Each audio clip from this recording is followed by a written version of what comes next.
the pick ban that we're already going to get in, because you mentioned the Kassadin. Do we get that? All right, so the desk very weighted towards OMG on this one. I have to feel the same myself as an LPL representative. Thank you very much, guys, for Raz and Frost. We'll see you after this game. OMG versus MVP. I'm excited. I'm ready for this well-aged guru coming out here. You promised me a lot, Papa. And that's the thing, is we have overpromised, but I'm optimistic we're going to see some crazy. Now, we will not be seeing the Syndra, so I wondered how respectful OMG would be about what MVP are good at, because when you see a 9th place team, some teams are just like, well, whatever, let's prepare for the next team. They are going to ban away the Syndra. The Caitlyn predictably is banned. That's actually double AD carry ban towards SMLZ, and they're definitely two very SMLZ champions. Oh yeah, 100%. And the third one, as Frost was saying, would be the Jhin coming in there as well. Definitely like their scalers on OMG. SMLZ gets a lot of space on his team to just be able to get to that late game. An interesting spot where OMG are like, wait, then maybe they're not going to ban Zac. So they actually banned Zac on blue side. So clearly, Jekko hasn't necessarily been extensively preparing that for this tournament. They could have happily first picked it. Most teams in their scenario would. MVP will just ban the Galio. So a lot of power ban, but Elise and other strong champions are available. And I have to feel that would be the priority now from Jericho in the jungle. He has taken over the mantle from World 6, who had an incredible showing back in spring for OMG. So it is good to see him going into this jungle role now. But if they're reading MVP, they take Rek'Sai in this spot, because actually Beyond is happy to drop Rek'Sai into Elise. Okay. If we're going and following recent logic. Rek'Sai has been jumping way up in priority. Was hearing Deficio talk about in EU versus NA, and necessarily the performance hasn't been there, but Beyond is a great Rek'Sai player. He was actually playing it before the changes came through this season, the previous tank version. He's going to very happily jump onto the changed version. And this is a matchup we've seen very commonly, is teams being like, let's get rid of Galio, let's get rid of Caitlyn, give Elise, and then we've got Rek'Sai to answer. There's actually something else there to bring out here for MVP. So they do lock in the Rek'Sai there, as you said, Papa. They are looking towards a potential Varus pickup as well. We actually saw this last game where Varus was locked in alongside the jungle very early, and it's going to be locked in here for MVP. It's just a Korean trend. It's also a Maha trend. He was a big Varus player when it was the lethality Varus in the spring season. He'll jump on it again. The win rate's abysmal, but understandable in a team that's only won 4 games. Most played for him at 1 and 5. The Xayah will be very fun to see. It's just a hover for now, but SMLZ has played a single Xayah game. Xayah's picked up a lot in Korea, and we will actually see Xayah and potentially the Lovers duo locked in for the LPL. 5 does have an incredible Rakan. It is something that is often banned out against him. SMLZ, as you said, only 1 chance on that showing, but we're actually going to have the duo locked in. And you want this if you're a fan of the fireworks, because you can draft a lot into Rakan. It is actually a sort of champion that you can be very flexible in. Gorilla, of course, drafted the return of Alistair into Rakan in a very recent week. He has very low lane presence, even with the Xayah to buff him up slightly. I know I'm building this all up, and it could just be something boring. The Braum could just be locked in, but there's certainly some latitude coming here. It's worth putting it out there, especially when you've told me Max is a player. He's the mad scientist. He can bring out anything, so I would like to see something along those lines. That being said, Renekton goes into the top lane there for ADD. We go into our second phase of bans. The problem with being a mad scientist is that when you're winning, you're the genius, right? You're like, oh, wow, Vel'Koz should have been a Rengar support. You're a genius. On the other side of the coin, when you're losing, you know, it's madness, right? It's just, well, he's just a poor player. So that the fact that he's had to kind of cement his fundamentals rather than go to the more genius picks, it feels like the insanity side has kind of been on display too much this season. Sure. Speaking of being on display, they will interestingly ban out Kassadin on the red side here from MVP. So it is a respect pick.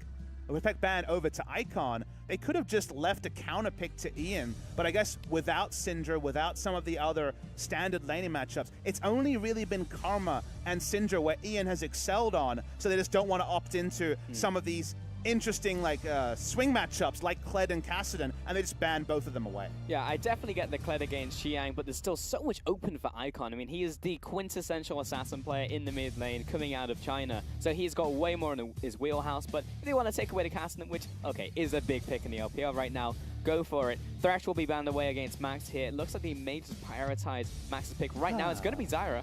Well, we reached for it. We didn't get it. Will not be crazy support. It's going to go focus on laning. Sort of lane that Xayah, and specifically the Rakan, can be very excited about, because you suddenly see both the Varus and the Zyra will be at the same point in a team fight. Grand Entrance could really undo a lot of their positioning in fights. So not necessarily a huge fan, apart from the early laning phase patterns, of the Zyra being taken here. So it seems like MVP going the keep it simple version of their international debut. I don't know if they're keeping it simple, keeping it safe though, because in the bottom lane, I feel like SMLZ and 5 should be able to wiggle the way out of that matchup. And that's always just what happens with OMG games. You know, the jungle, mid lane will open up space for that bottom lane to get bigger and bigger, and then you have the big late game threat coming in from SMLZ. At the same time, we are looking for a mid lane pick now. And Icon may actually just be a meta slave, go back to that Corki. Indeed he will, he'll go for that Corki in the middle lane now. Yeah, just gonna follow the LPL group think, and again, increasingly a lot of regions loving the Corki. Looking on the side of MVP, I think Victor or Orianna is kind of what we're gonna have to see Ian opt into. Victor does very well against double AD in team fights if he can just walk in out of a control ward and burst down someone, but Orianna has been the most picked this season for Ian, yet to find a victory on it domestically. It used to be his blind pick next to the Syndra in spring season. They'll just lock it in, and it is standard MVP. Almost the curveball here is how standard it is from MVP, and I know that doesn't necessarily mean we're going to see the explosive blitzcrank, but MVP are trying to battle standard against a team that, especially in their performance in the LPL, has been considerably more consistent. So I'm very interested to see, because if they can beat OMG playing as standard and drafting as standard as they've drafted, that would mean a lot for MVP going further into the season. And they've got to get there first, though, Papa, because this is what OMG would like to draft usually, and there has been zero disrespect in this banning phase and picking phase. So OMG have come into this one hard. It will be down to that pretty much the early game just to see how they play out this one. I mean, the mantra's going hard as well, right? Jarvan, Elise, Rakan, everyone knows exactly what those three will be doing. If they get ahead, can build the damage in the early game and balance it with tankiness, Xayah and Corki should have a free time and profit through the teamfight phase, whereas MVP are looking for a controlled game, and a controlled game has not been the way that they've picked up really any victories outside of that one series win over BBQ. Right, exactly. And they have to actually really ramp up in the early game as fast as they can with this one. So take a look at their composition once again. Oh, also the full lineups as well. We'll actually see, again, in the bottom lane, as he said, pressure in there. Top lane, Renekton, known for his pressure. Good matchup into the Jarvan that we see time and time again. Rek'Sai was picked into the Elise, and Orianna for that mid lane to try and just match Icon. Yeah, Xiang with the self-counter pick, taking Jarvan into Renekton, may need to bring up Jekko to make that lane work. With a couple of kills, Jarvan can be fine. Otherwise, he's the cue to poke. The enemy jungler is there, he dies. So a swinging matchup, and the moment you see a self-counter pick, you say, okay, jungler must be coming to equalize what was a bit of a gambit from the side of OMG. Yeah, I do want to see what MVP can do with their jungle pick, because they are very confident in this Rek'Sai. The Zac was also banned on blue side, so it was a priority on the Elise there for OMG. And it's a lot on the line for Korea versus LPL for the first time in this tournament. Will certainly not be the last. Another 3 games coming up after this in the group stage alone. And we can laugh and joke about regional pride, but this is the sort of game where the Chinese fans in particular will come in and have very high expectations of OMG. And on the one hand, it's a bit unfair. It's OMG's real debutante ball, having played internationally since 2014 Worlds. And obviously with a very different roster. They spent multiple seasons investing in young players. Cool was gone, Icon came in. So this is a very important game for OMG. But because it also has that regional significance, it feels like MVP, not many people are expecting anything out of them.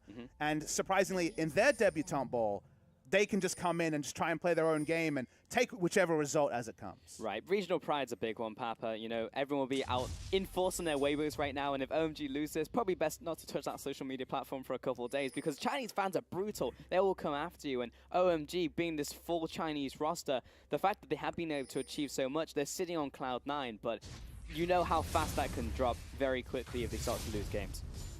Watching MVP's jungle start, interesting here, they get for a very hard leash over the side of Beyond. On blue side, we very often see the hard leash on blue and red as the duo lane can help them there for a very fast pathing on the Rek'Sai. Rek'Sai can take the trick. It was mentioned in the EU LCS World, as we saw from Score, of taking experience, Quint, and going 2 camps and the Rift Herald. Oh, sorry, Rift Scuttler, sorry. Not the Rift Herald, that'd be a bit early. Wait 10 minutes. But the Rift Scuttler.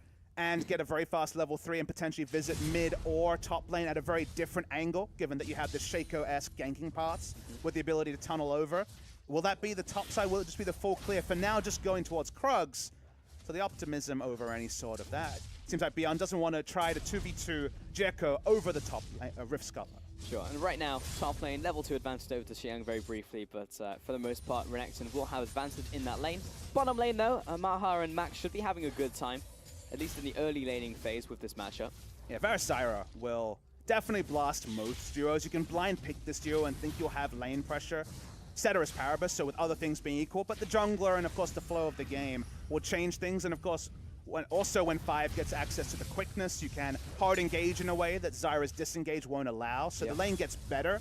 But it does mean pushing lane for MVP in the bot side, and we already knew they had a pressure advantage with the Renekton versus Jarvan. So having those two lanes means it's so important for Jericho and Icon to play together, because mid lane is the one spot early where they do have priority. Yeah, level 6 will be big for the bottom lane for sure for OMG. I'm sure Jericho will find himself down there as well. Though he is looking for this counter jungle right now into the blue buff, and he knows that Beyond is here, but it smites away instantly, and Beyond little too slow.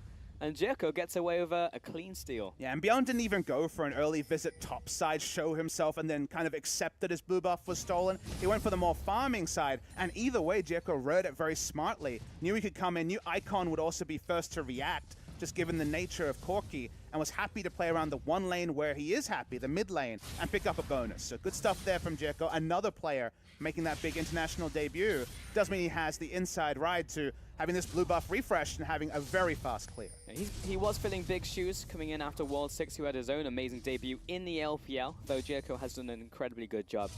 And now on the international stage, yeah, has had a good opening to it, gets that initial buff, and now goes for the rest of his full clear.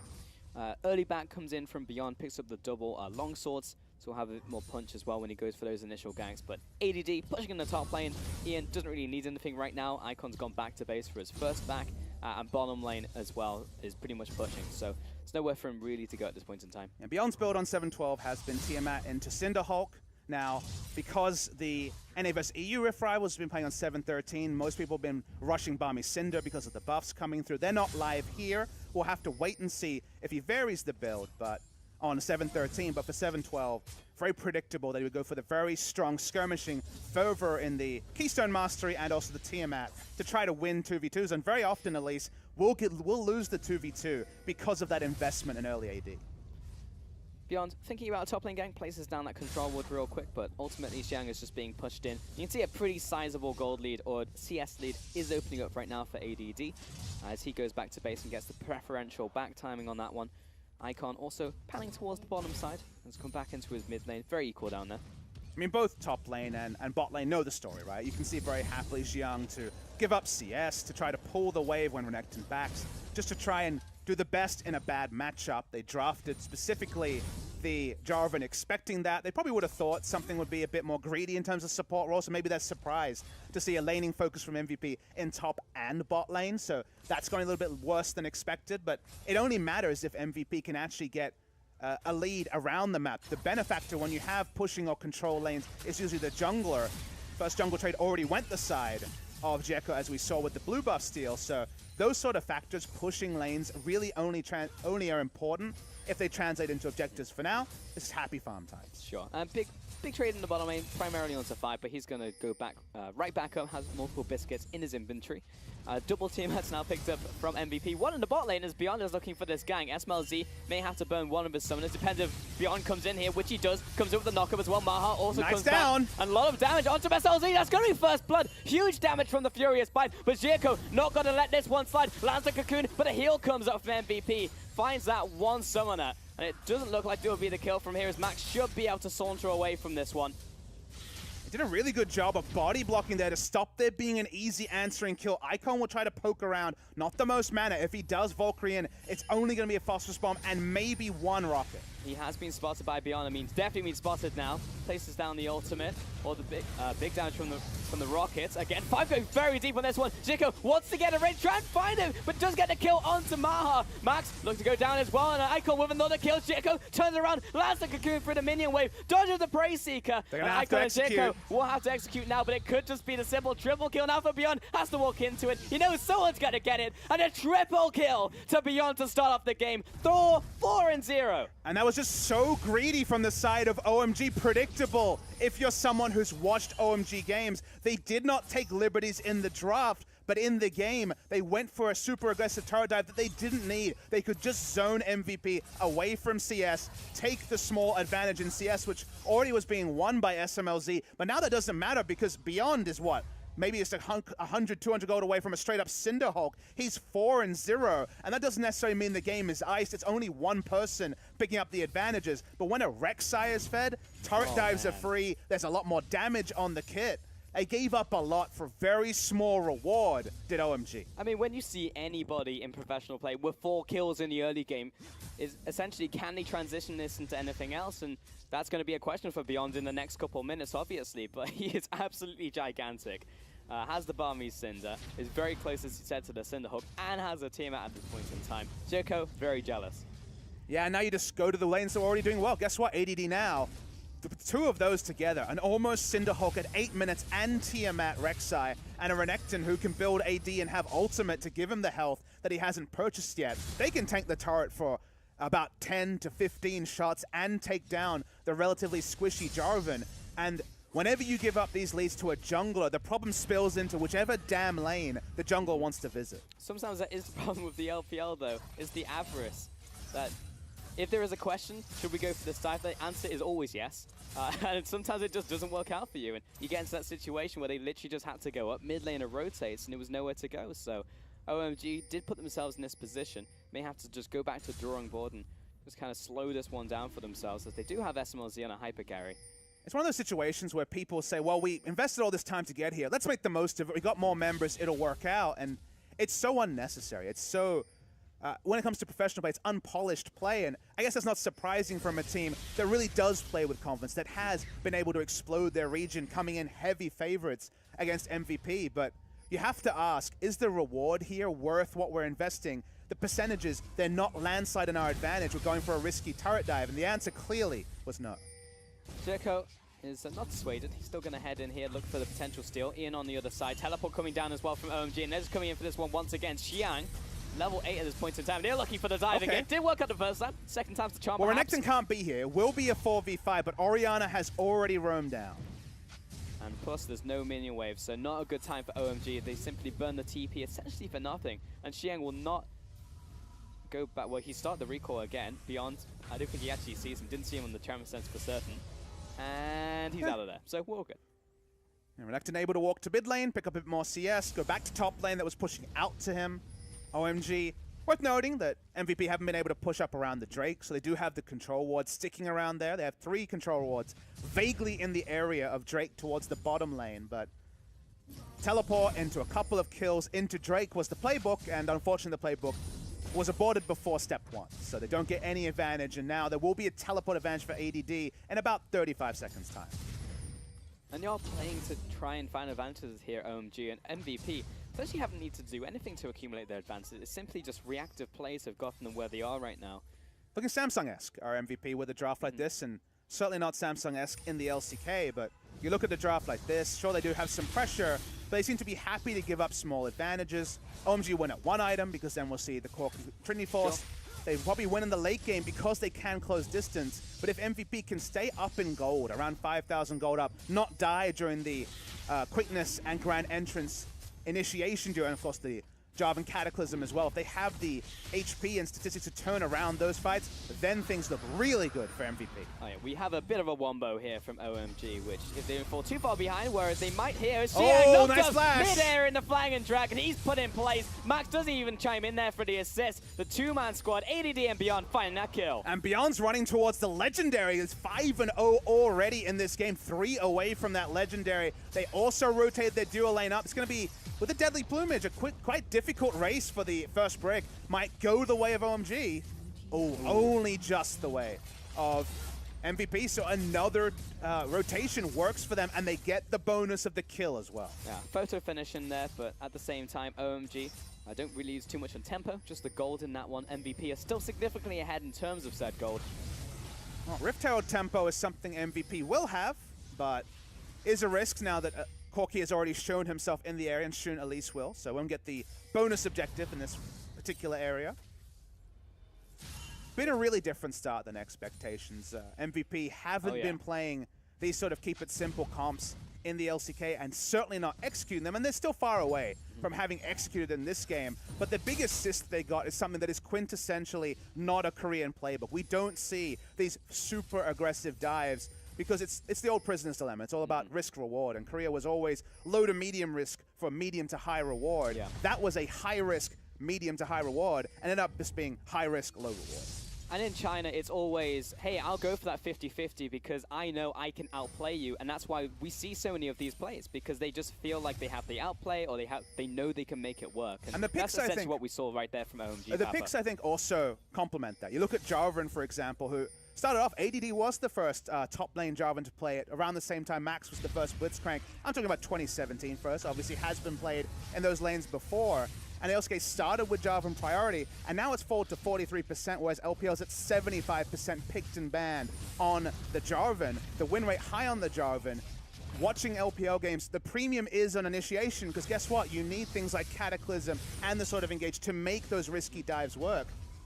Seeing Xiang at least try and compete here and will force MVP to pull off the Rift Herald. It's still leashed. Yeah, I'll be honest, I think Xiang just accidentally walked past and it was like, oh, well, we have to have our jungler in mid lane and bottom lane in the mid lane, so I guess we'll just go over here and stop this. ADD means that he has a free pass into the bottom lane, however. He has the TP advantage, so they're happy to just have him push, and then situationally can teleport over. Notice that OMG moves their vision line all the way to around the Rift Herald, but isn't feeling confident to start the Rift Herald. They had bot side vision before, now they've moved it top side and gotten very little gain, and suddenly Xiang shows up, they know his teleport's down, and even with vision, you know, 5 beats forward every point. I mean, would you feel confident when there's a 5-0 Rek'Sai just around the area constantly? But the issue here is that OMG is saying, well, let's put up all our vision, we're not giving away a Rift Herald, and then Jarvan goes bot lane, and MVP's like, sweet, now they're giving up the Rift Herald. So all their time and rotation, the minion waves that were given up to allow there to be a 30 CS advantage for the Renekton was for effectively nothing, because MVP had the teleport advantage, and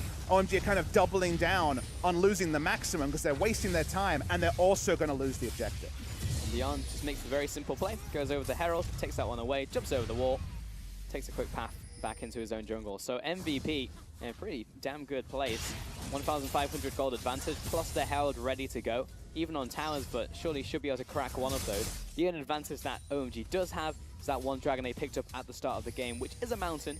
The next one will also be another mountain dragon, so OMG have that going for them, which is nice, though. ADD gets stuck on this one, but should be able to jump over the wall. Gets chucked to half, has to pop the ultimate. Quickness comes in as well from 5. SMLZ trapped on the other side, meaning simply just don't have the damage. Now ADD almost looking like the Predator. Jirko up definitely a creep without a paddle, though may not have to flash on this one. Yeah, will have to flash in here. Chain of Corruption hits SMLZ in the end, and we'll walk that one off. The items are still good for OMG, it's worth noting, is that the itemization, even though MVP's winning these trades, has gold leads, it's almost an Infinity Edge. For Maho's going Infinity Edge first on the Varus, only Morellonomicon. Sure, Beyond is decked out, but still MVP aren't going to win 5v5s very reliably. So for them to be able to trade flashes, for them to still be inching forward in this scenario, all is definitely not lost for OMG, and SMLZ is farming up a Storm. Has already the first item towards the 3-item build with the Rapid Fire Cannon and the Infinity Edge. So it's still MVP doing well, but there's no free objectives for MVP unless there are scenarios like we saw where they run OMG around the map and then OMG can't contest. If it is a true 5v5, let's run at each other, you'd still probably put your eggs in OMG's basket at this point in the game. Yeah, if you were a betting man for certain. However, Dragon is starting 1 minute from now. MVP. If they do contest that, there's a chance for OMG maybe to take that fight, as they have hit multiple item power spikes. 1.5 items on SMLZ. Trinity Force, of course, over to Icon. Yeah, Mountain's certainly a god tier when you have Jarvan split pushing with AD, and also the Corki Xayah as well. So OMG having one and potentially picking up another one will be big. Will be at a pretty significant cost given how the game has gone so far as MVP. Because they don't have a lot of advanced vision, they're just relying on the Rift Herald to finish it off, and pretty good read. I think Harold's got this one. Be going down, and there it is. So Icon takes the minion wave, unable to stop Herald from taking that tower. It was 5, just poking away Beyond, but just again gets what he came for, which was the denial of that vision just around the dragon area. Again, spawning in 13 seconds from now, so OMG and MVP will be looking towards the area with vision at the very least. AD still with teleport. Xiang actually heading back to base now for a purchase. That's full Titanic, so big purchase for him. Mostly a split pushing item, and Renekton already a bad matchup. I'm sure it is burst in a team fight, but not too much more than that. MVP denying over a Mountain Drake.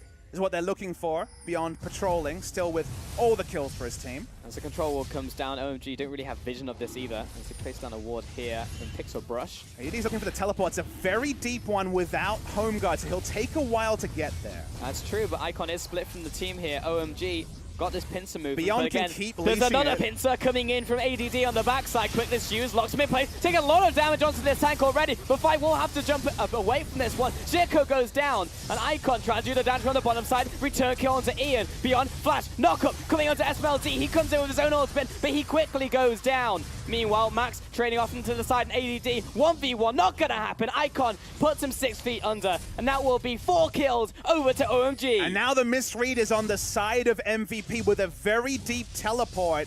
OMG with their high damage can turn onto the Renekton, get him low. The shockwave only hits 5 after the repel coming through from the Elise. And now they're going to have to give up objectives of their own. There's the big turnaround for OMG as MVP. It hasn't been their strong suit, playing these teleport in standard comps that other teams, sure, could have piloted in that scenario. But with the wards so deep, they had to be a bit more conscious of where to put all their eggs. And going for this shockwave was always going to be risky with flashes still up. With the CP coming in, it did look good for a while, especially getting that kill into SMLZ, but in the end, with the Dragon resetting, just didn't pan out for MVP. And Beyond walks in, planted the wall. Takes a lot of free damage, and they get a single-man shockwave, which where the items are at isn't really packing a lot of punch early. And sure, Jericho goes down, but then Orianna is dead. Then they're fighting in terrain where they don't have vision. The control ward is there. Only thing that MVP had was the teleport ward they put down earlier, and the cleanup is super clean from the side of OMG's. SMLZ almost took the trade kill. No trade kill coming through, and this will be a second Mountain Drake over to the side of OMG. And in the space of, what, less than 2 minutes, probably like 90 seconds, OMG not only pick up multiple kills, even up the kill total, take the second Dragon of the game, and are now ahead in gold. And OMG, it looks like they were never behind in the first place. Icon trading off with ADD in the top side, doing a lot of damage in fact, chasing after the Renekton in the 1v1. He goes down to half as Beyond, here for backup. Can't say I'm surprised about MVP. I wish I could have higher expectations, but you bring me here when I've watched all the games and cast most of the games and seen some of the consistent problems they have had in trying to make decisions in the mid game. Early game has from time to time, just like in this game, been pretty damn clean from MVP, but you can always pencil in a catastrophic mistake. And in this case, the catastrophic mistake gets SMLZ to 2 items, helps some of the bridging itemization for Icon as well. And ADD and the rest of MVP are still coming together. It's only an Infinity Edge for Maha, and outside of a chance crit, Infinity Edge Varus is pretty much a Maha-only build. You can understand it with Caitlyn, you get the right headshot and a crit and you're feeling great. But with Varus, it situationally is burst, but reliably doesn't give very much. It does beg the question, though, coming into not only the group stage, but the rest of the tournament from MVP, if they continue this style, then who do they actually take on? Who can they pick up wins for? Whereas maybe if they do go the mad scientist route and pick a couple cheesy picks here and there and just trying to find those best-of-1 wins, but they do have another chance, maybe that's the way they play this one out. Honestly, it depends what their priority is. We see the setup around the mid lane turret. Is their priority to show they're a good team, or is their priority to be a vital cog in the victory of Team Korea? It's very hard to read a scenario like that. Are they happy to just try to be the wildcard team and end up effectively being carried by 3 of the best teams in the world? Or are they saying, we're going to play standard and hey, we're good as well. We were 4th in spring. We've had a bit of a shocking start to summer, but we're a good solid team. It seems to be with a draft like this, they're more focused on making an impression for themselves, on going more fans and saying, look, we can play reliable League of Legends and beat OMG's best, one of China's best teams. Yeah. And that is something that, with how good OMG are, specifically their carry players, I think that's beyond where MVP is right now. It's respectable, but you don't have to be like everyone else to be cool. You know, you can do your own thing. That was MVP in spring. You can do your own style. They knew that, but they've taken off that face. They were goths in spring. They stopped now. Now they're wearing their suits. Now they're trying to be standard. Man, you can be a goth for a whole lifetime. You don't need to just be the teenage phase. You're not a goth. No, I'm not, but I'm just saying. I know you went introspective there. Just calm down, I'm just saying. You're wearing a suit now. You're getting there. What you want to be, all right? Don't let Papa Smithy put you down. How many zips are you wearing today, not many. Actually, 0. Oh, wait, no, 2. I'm only 1 belt. Look, I'm confident that you know who you are, Pulse, but I'm not confident that MVP knows who they are. And that's a problem. I just want them to discover what's on the inside, because that's very beautiful, I think. Well, I mean, this game may be stressing otherwise. Yeah, maybe. True that. Look, it's not over. The gold not. lead is there. OMG know what they want to do. Park the Corki in top lane. If he's trading farm with Varus, not too unhappy with that. They're starting to inch together some wards. They don't have the most forward vision, and OMG, if I've watched enough of their games, could just start off Baron, and yep, here we go. All right, classic. That is Baroning. This is the LPL. The LPL special. I mean, Max is going back to Max base. is thinking they're not going to do this, but this is OMG. They certainly are. It's like, oh, I have an inkling that maybe I should ward this one. Oh, I spotted this one for Very sure. Quickness nice. over the wall. And that will go over to Icon on that one. 5 makes it back alive. Over to his team. Baron over to OMG. And the big outplay is 5 interrupting Beyond when the Baron's in smite range. Beyond was right there, competitive in level, could have gotten the steal, wasn't able to. Very big moment by 5 to deny the smite, and that does vindicate with the double Mountain Drake. OMG, and guess what? MVP with double Mountain against them. Around 20 minutes, they let the Baron vision go down, and we've seen it before. It's an old story, but it's a reliable one. And suddenly, the advantages are stacked for OMG. And a near 20-minute Baron, 23 minutes on that one, and OMG say, Dan Gaming, send their regards. And they go back to base. They have a Baron ready to push in all these lanes, and MVP firmly on the back foot. I mean, that's been what's propelled Dan Gaming, who, of course, are not at this tournament, to the top of the standings, is a better understanding of Baron vision than any other team in China. That's someone to learn for. So I'm glad that OMG looked lateral, took some of the best playbook that has worked for one of their rivals and put it to good use. Very good Baron setup there. Max's first thought was, well, I can't get vision here, so I need to back and get more wards rather than try to make a play around it. And then it ended up costing MVP Baron like it did against SK Telecom T1. Right now, sitting in this mid lane, you've got OMG knocking on the front door, and MVP do not want any of what OMG is selling. Well, they have right to now. Respect the initiation. They don't have Flash on 5 anymore, but Xiang can go in at any point, so they just give up free objectives. Orianna was bot lane trying to clear against Corki, so they give up more, and OMG can just back away. I wonder what the next dragon is. It's a mountain, again, for OMG. I mean, they've already picked up the Baron, but they wouldn't mind another one later into the game. But that really just sucks right now for MVP, who are having the structure sieged in. There's another mountain dragon on the horizon. And it feels like they're just going to lose everything that they own, as Icon is just pushing the bottom lane as well. And Ian is not having a fantastic time. And all the gold is on Beyond, who's a ball carrier, but he's not a carry. It's the fact that, just like Aquarius, the water carrier, he's the ball carrier, so he needs the ball to be strong. He needs Ian to be strong. And Ian has kind of just had to deal with Icon getting this free lane on the Corki. He's still putting together itemization. The Shockwave won't win them a fight, but there's no gold on anyone bar Beyond. So with where the team is at, it's kind of MVP having to lose the minimum, but the minimum is now extended to Baron. It's starting to extend towards inner turrets. It's going to be a third mountain. And then even if they lose vision for a second on Baron with the second swipe, there's 3 Mountain Drakes, it's going to be deleted. The problem is, Papa, balls are rarely strong, so it will be very difficult in this one. Even if he starts to get items, that he'll actually tear through OMG. And again, Jiko's just going to go ahead and solo Dragon. MVP don't have the latitude to walk that far down. You can tell when there's a control ward on the enemy blue that it's going to be a free Drake over to the side of OMG. Triple Mountain with a Corki comp is the stuff of dreams for OMG. Yeah. It started off a nightmare with their turret die, but they've been able to shake that off. And MVP, they were feeling on Cloud9 like you mentioned earlier, but now they have so few options because their every move is being dictated to by OMG. RNGesus definitely smiling down upon OMG in this game. And also, next dragon's going to be Ocean, so fantastic. Love me some Siege. And Icon just going to move into the mid lane again with the package, just pushing in all these lanes. There were a little bit left on Baron, probably maybe one push, if that. Probably not. Maybe they could do something with Jericho if he's taken the mastery, but other than that, they've taken so much. They've taken the bottom tower, mid tower, now down to inhibitor towers, and the best that MVP can do is set up these Fnatic death brushes, and 5 will simply just saunter away from them. Yeah, as you say, put down a control ward, hope that the right person face checks and get a pick, but OMG are happy to play in the space, so much less likely to be hit by a shockwave when you're playing in a much longer lane. They have the Corki, they have Xayah closing in on 3 items. Free objective after free objective. 2 turrets early for MVP, but they haven't been within 2 screens real estate of a turret since then.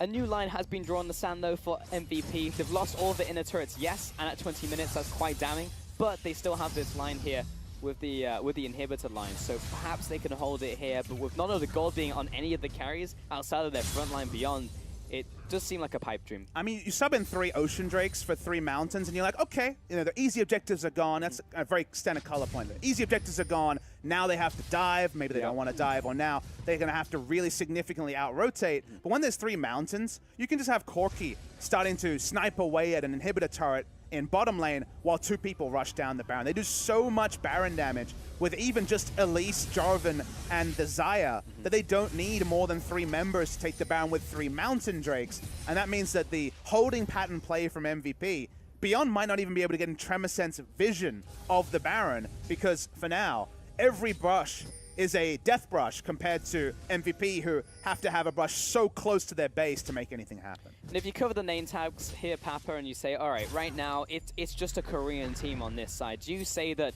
this team potentially has a way back into the game? And if so, how do they do it?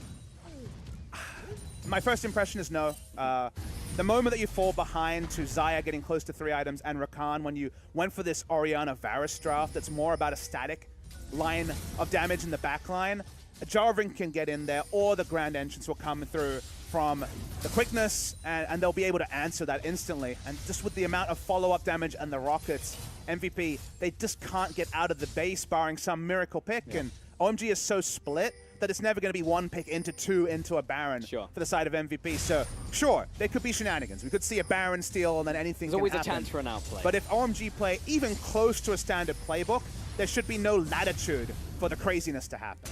And it does indeed see how it feels in this game. Xiang is just going to dive right on top of ADD. Pretty low man, does have the blue buff though. Rest of the team closing in. SMLZ around the side. He wants to draw as many people as possible. Look at the top lane. For a long time with the 1v2, but you're absolutely right. Icon sieging the top. There's 2 in the mid. And when you have Beyond and ADD rolling on you, I mean, they're not going to kill you ever. Yeah, Xiang was more interested in just trying to buy time, trying to draw 3 people bot lane while they took down a turret. Ian's solo, he can't handle Corki. There's 3 here now. From MVP, and the 4-man makes that 4 with Maha chiming in with the Chains of Corruption, so that will be a kill down onto Icon. And not a pointless one, because with 30 seconds before Baron, they'll actually get vision near Baron that they could not have gotten if it was just Corki pushing in wave after wave. So actually getting vision around Baron, which may have been an impossibility where the game is at. We've already seen them clear 3 wards on screen. There is still the potential for more. It's not a lifeline for MVP, but it does mean that OMG's game time, where they would have been focusing on like 35 minutes, get the Baron, end the game, now has to be dialed back again. Sure, and sometimes Icon will do that. You know, he does play with a bit of bravado, a bit of swagger, and will push up more than he should do. And MVP, they see their one shot, their one opportunity, and it will go for this one.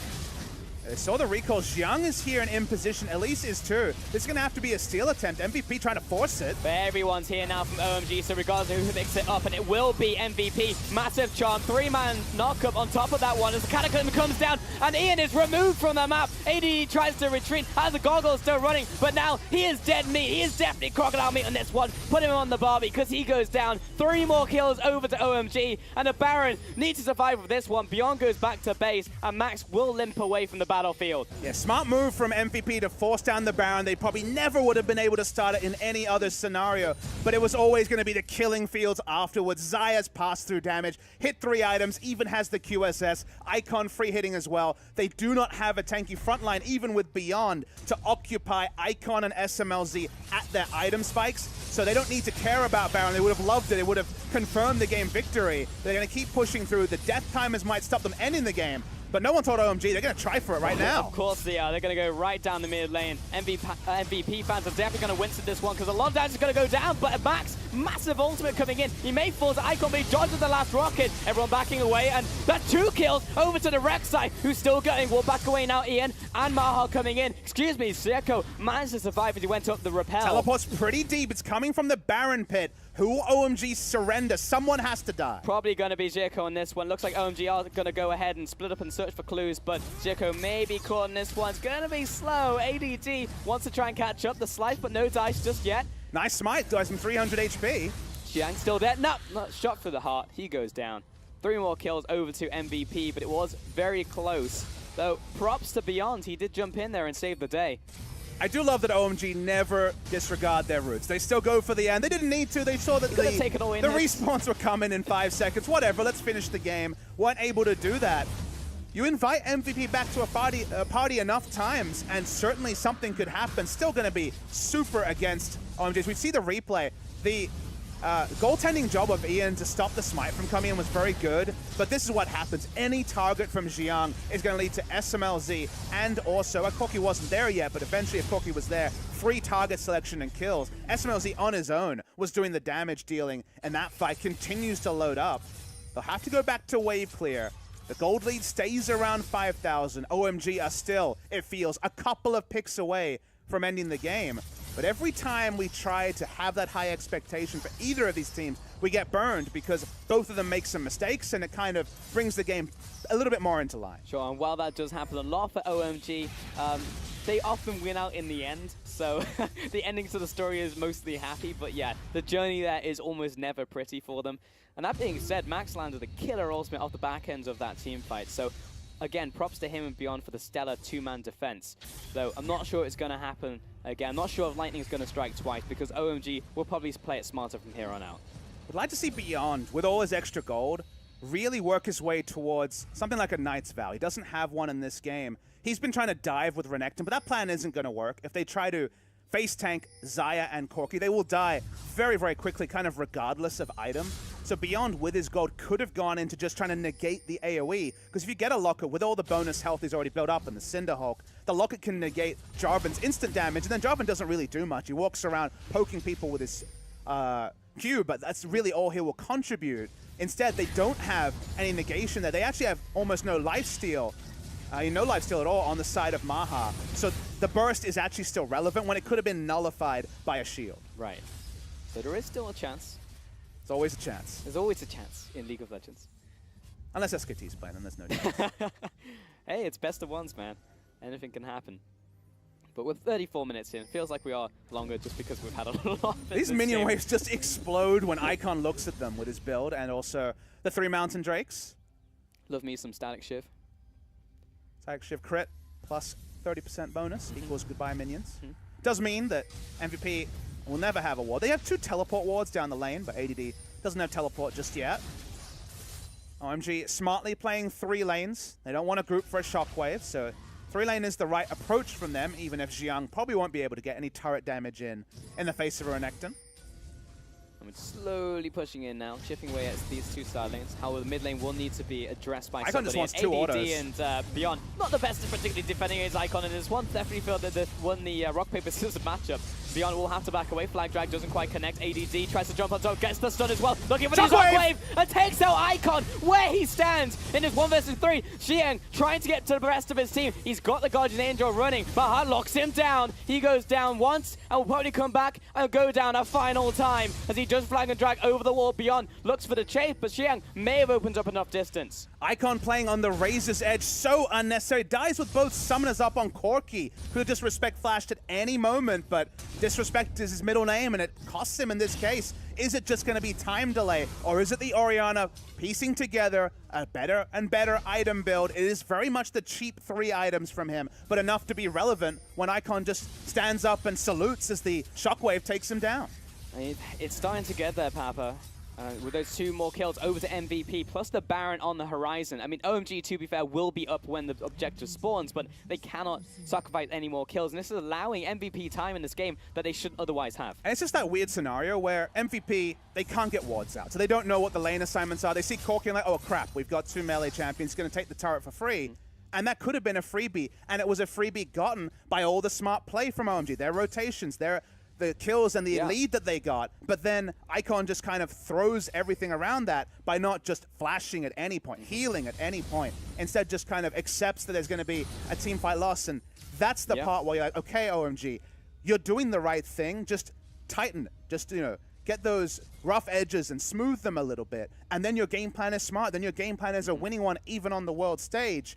Against an opposition like MVP, this game should already be over, and yet we had the heroic defense first at the Nexus, now the heroic defense at the top lane inhibitor. There's 3 inhibitors up. When you have a Corki this far ahead, a Xayah who can go and no one can answer her on the other side, there should never be a case where this game might just be decided by a Baron buff. I mean, I agree with you. You know, the defenses were heroic. The plays that have been made from MVP were great, but it was always started with OMG moving to them, moving in their direction, this is smart again. them being reactive. Icon, even with Baron spawning, walks up. What's Renekton to do? It will take a free inhibitor turret. It won't be an inhibitor, so it won't be something that actually cements them with the Baron. Baron spawning just now. Already control ward on it, but Beyond can have the budget vision control. He has the tremor sense to help out here. They don't want to give away a free Baron. That would decide the game. But it is tough for MVP because if they get caught sleeping for a mere couple of seconds, OMG have triple Mountain Dragons, so they will tear through this objective. And MVP need to be constantly on the lookout for this as they are placing down plants over the wall just to get vision. Now, they look like they'll have to draw Maha. Maha's really caught in no man's land. He knows that Renekton can do nothing in the face of Corki, but Renekton has teleport. That's how lane assignments work. So he's caught between, can I get a pick on the Corki, or do I need to be around Baron? Actually saw assist pings onto Maha, so Icon predictably looked to collapse on him. He's not in position, but the Baron is deleted. But MVP has spotted this one. It's going to come down to a steal if they can get it. But again, 5 with a deny on Ian. And everybody on the opposite side of the wall, they just could not get the steal to happen. Zirko with the smite. Really nice stuff from 5. Knows his role around Baron. That's something you can say about every support in the LCK, and certainly not in China either. But his ability to deny any sort of steal from Beyond 2 times in a row is what allows what was a pretty brute force decision from OMG. Not playing the map, just trusting in their support. That trust so far is well founded, and it could be a double objective take as they now have the inside track to the Elder Dragon as well. MVP's chances to come back into this game again are dwindling. Top lane is pushing in favor of OMG. And MVP do not look like they're mobilized to try and contest this. It's clear the call has been made. Go back to base. We're not going to contest this one. We'll fight them at the breach. We'll try and take them at the Nexus. But OMG, they'll play it safe. They'll go back to base, pick up all the items. And now what is nearly the 10,000 gold Horizon lead. It just seems very difficult now for MVP. Though, I have said that like 5 times this game, and it picked up kills. It feels like the soundboard could have been enacted for the past 15 minutes of it. Looks very tricky, and I don't know how they'd come back in, and they have, because there's been disrespectful plays by OMG. They now have both buffs riding. They both have huge item spikes on their champions, but if Icon has already shown he can die with everything up, is QSS and both summoners enough to save him? Probably. But somehow we're still not sure, Pulse. No, we're 39 minutes in and definitely, I don't know, 19 minutes more than we should have had in this game, but we've been blessed by MVP holding on. Bottom wave being shoved in, mid inhib goes down. 5 still wailing away at this one along with his SMLZ, his AD carry. 2 inhibs down. When do MVP strike? That is the question. Top lane being shoved in. Someone needs to catch that wave. It's pushing away from OMG right now. It's Ian! Almost instantly drops the icon. Might still die. We'll have to flash away. Oh. The burn not There's quite definitely enough. some clenching going on there, but he does make it back to base intact. Top inhib down. MVP. 2 towers remaining, both at the Nexus. OMG still sieging in, waiting for these minion waves. They have Baron. They do not need to play fast here. MVP should have no opportunity for a multi-man shockwave. 4 flashes up for the side of OMG. Both carries have a QSS. Should be no lockup potential. They want to end the game here. All 3 minion waves will be crashing with the Baron buff in just a few seconds. Double supers running down every single lane. Just wait for OMG. You do not need to go too hard. Just chip away if you can, but don't open yourself up. Maha turns around, places down Chain to Corruption. In comes Xiang as well. Places down right on top of the ADC, and in comes the quickness. He cannot move right now with the knockup. Xiang turns around, takes down 1, moves on to the second, and SMLZ is unleashed. 1 goes down, 2, 3, looking for the 4th as well. Icon chimes in, and that's the clean ace over to OMG. They take down the Nexus turrets, they take down MVP, and down goes the Nexus. 1-0, OMG. OMG have done it. They did some really smart moves in the early game, but you started to wonder as the game went on and they made a couple of unforced errors, could this be a famous turnaround by MVP? The answer in the end, an emphatic no. Icon doing some great work on the Corki, then some head scratchers, but largely was one of the big benefactors there, and MVP through the gambit that I really didn't expect. I was waiting for the cheese. I wasn't expecting super standard, let's play some normal League of Legends. Not sure that the side of OMG was either, but after an early mistake with the turret dive, they largely make the right move. They were able to divide up the map and MVP waited for them to opt into a 5v5 fight that in the end never really came. OMG definitely gave MVP way more opportunities than they should have done in this game. It was almost like they just delivered multiple silver platters to them, and MVP were happy to eat up every single time they was given to them. And we were 40 minutes into that game when it should have been 20. But to follow your analogy, MVP was starving. They were getting the platters, but they were already starving, so they kind of gorged themselves on small victories, but they could never actually adjust their diet, become healthy, because they were so far behind in objectives that even if they were given a couple of meals, it was realistically always going to go the way of OMG. And that they did in the end, taking down the Nexus, welcoming back Froskuren and Raz to their desk. Hello, hello. You all right there? Froskuren's a bit wounded, it seems. Good old salty Frost. What'd you think of that game, Froskuren? That was quite interesting. I want to... That's a caster word. Yeah, when we say interesting, we mean bad. Yeah. Pro tip.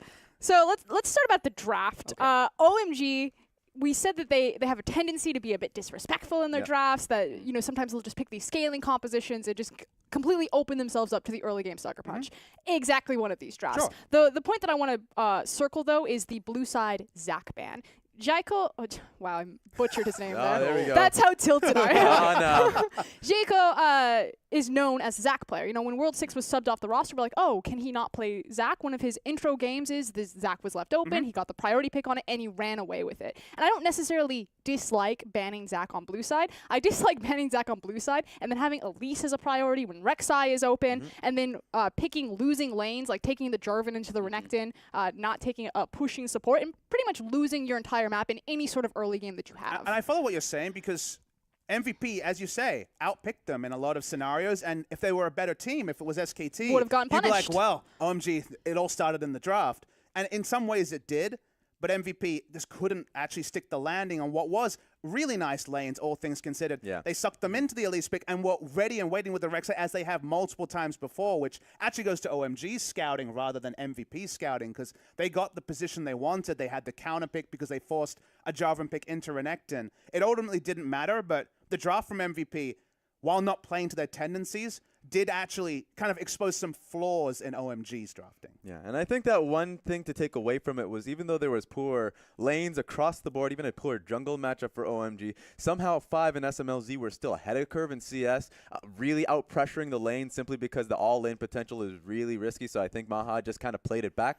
And then, of course, your favorite time, Frost, turns into the dive situations. Why? There were so many. Why? There were so many. You kind of just had to start, we put a few dives into the bucket, and then we got this one. This was the second one, because you can already see 4 kills on Rek'Sai. He has a lot of kills for the first dive. This time around, where's Jarvan going? Exactly. This is from better to worse. So we already made like an atrocious dive, and like, let's do it again. Let's Double not down, do it baby. again.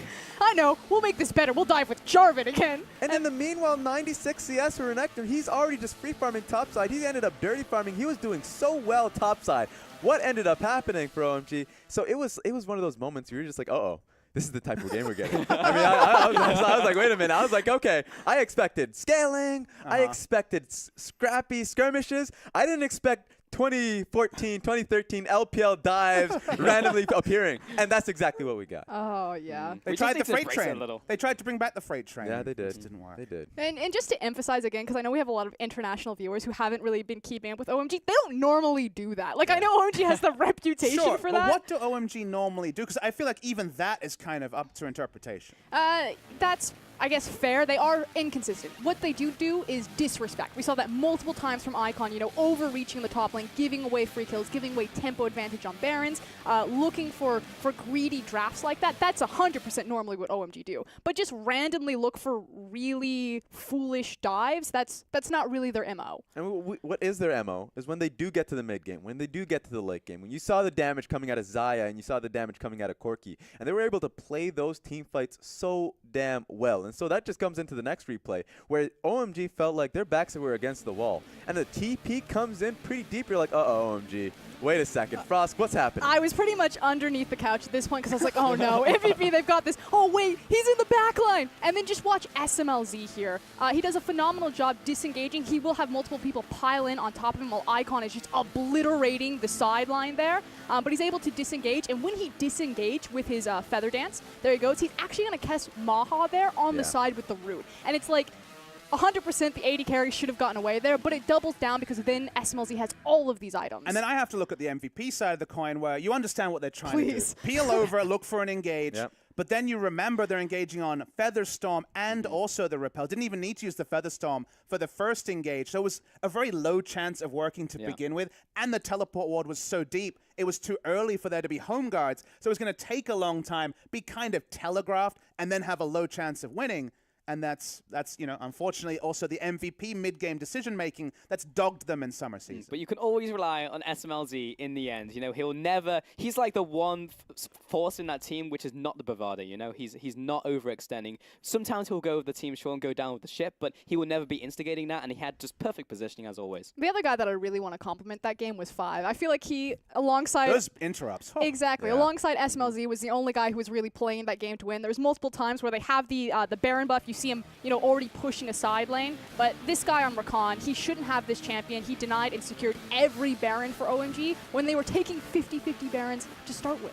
Yeah, just to hit the point of SMLZ once again, because there was a certain Baron fight where he was able to instant QSS out of the Renekton stun, kite right back, and he had the 3-item power spike coming in with so many crit items. So it was like, sure, MVP got the Baron. But there were no point in time in which MVP can actually win a team fight. But while I'm super excited to be like, E5's a great player, Yeah. SMLZ is awesome. China won for Oscura. But at the same time, I'm like, don't win like this! Stop it! Thank you. I should have just chucked it. Like, You Hey, could look, have. I was disappointed about Samsung. You can be disappointed about OMG. Everyone's disappointed. It's an international tournament, guys. But they still picked up the win. They So still it's- won. It's all Don't worry happens. about it. It's fine. We got it there in the end. and that was the hard match for them, you know, because now it's Machi 17, obviously 7th place right now in LMS. So theoretically, OMG did their job. Okay, that feels pretty good. Key player is going to be 5 coming in here with a 14 assists. More on those plays more than anything else, blocking out the jungle of the Baron pit over and over and over again. And 5 has just, as not only in the LPL, but also now on the international stage, has proven what he's got. Yeah, 5 was incredible. And we already mentioned those Baron situations where he was constantly denying the jungle smite by just jumping right in. He recognizes his role time and time again. So he was a major winning point for them. And knowing your role around the Baron when you're trying to fast force it is not something that's that common. A lot of teams butcher these situations. The Baron throws have been a meme for so many seasons. So for him to know his role twice against a team like MVP that often roll the dice and look for Baron steals was really heartening to see. And his execution, it's not that easy to predict how a Rek'Sai is going to get into the pit. And 2 out of 2 times, he did the perfect job. And this is also why OMG do sit so high on the standings, because they have someone like 5 who understands how to secure those objectives in a region that is so Baron obsessed that really lacks in terms of its vision maturity there. So 5 definitely showing why OMG are a top team in terms of their Baron control domestically. So at least you can say this one thing. When they are in a deficit, they can fight back. You just don't want them to be in a deficit to start. You just don't want that beginning to happen. It just feels like at time and time again, they find themselves in that They kind position. of chose hard mode, right? Yeah. They kind of did some smart things. They're like, let's rein it back and see if we can play from behind. Okay, we can. Oh, let's try again. Oh, maybe not. Like, it was unnecessary from OMG, and yet they still win, and you can still kind of feel good about them, even if you have the same sort of quandaries about them that you did before the tournament started. And OMG are probably the only team that plays like that in the LPL. When they get ahead, it's just like, you know what, let's just turn it up a couple notches and see if we can do it anyway. Like, I feel like the rest of the teams will actually just knuckle down and just try and win these games from the offset. We're going to see EZG next, for example, so that will be a good test, not only for them, but for the region. Yeah, OMG are just a really emotional team. It's a lot of young players. They're anchored around their veterans, Xiong, and I guess SMLZ to an extent in the bottom lane, although he's not very vocal himself. But otherwise, you have a brand new jungler, Icon, and 5. All these unknown names haven't been to an international stage, and when the momentum and the blood starts pumping, maybe they start making really silly dives. And while SMLZ is definitely an LPL warrior, he's been around a long time. He's never been to the international stage either. So it was really Xiong, the only one who has any semblance of leaving China. And they still were able to largely get through their debut, have a game behind them, and that bodes well because they should go in 2-0 and then get to the next stage. See, this makes so much sense now because I'm flashing back to like Cloud9 OMG 2014. Oh, God. Oh, all right. I don't want to think about that. I mean, final thoughts, Raz, if you have any? Nah, I feel like you've summed it up pretty much with that Salt Frost guy. I can't top it. I can't top it. There's so much ready to go as well. And I feel like that was the warm-up, the taster, because we'll be coming up with